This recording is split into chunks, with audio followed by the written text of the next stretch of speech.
نحمدہ ونصلی علی رسولہ الکریم اما بعد۔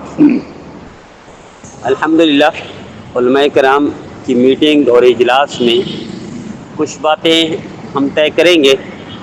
یہ علماء کرام کا اتفاق پورے کراچی کی حد تک الحمدللہ پھیلا رہے ہیں، اور اس کا مقصد ما سوائے اس کے کچھ نہیں کہ علماء اور علماء کے مراکز، مساجد، مدارس، خانقاہیں یہ محفوظ ہو جائیں۔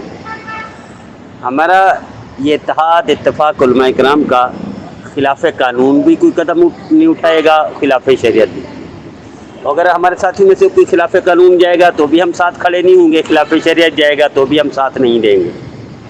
ہمارا اتفاق صرف اس پر ہوگا کہ شریعت کی روشنی میں اور قانون کے مطابق جو دائرہ کار ہوگا، جو مدد تعاون ہوگا، درکار ہوگا، ساتھیوں کو، احباب کو، علماء کرام کو ہم وہ کریں گے۔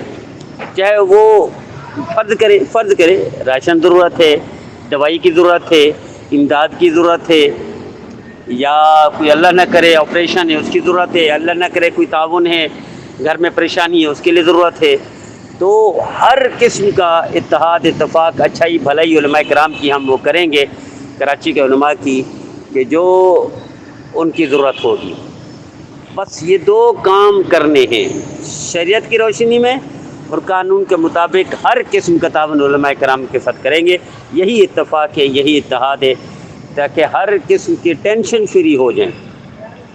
علماء کرام کے مراکز، مساجد، مدارس ٹینشن فری ہو جائیں، کسی قسم کا کوئی خوف خطرہ نہ ہو، شریعت کی روشنی میں اور قانون کے مطابق۔ تو ہمارا اتفاق صرف اسی پر ہے، اسی پر ہم آگے قائم و دائم رہیں گے، اور اس کا دائرہ کار آگے بھی بڑھائیں گے دوسرے شہروں تک، پھر صوبے تک، کہ علماء کرام کو ٹینشن فری کر دیا جائے اور محفوظ بنا دیا جائے۔ اللہ ہمارے اتحاد اتفاق کو قبول فرمائے۔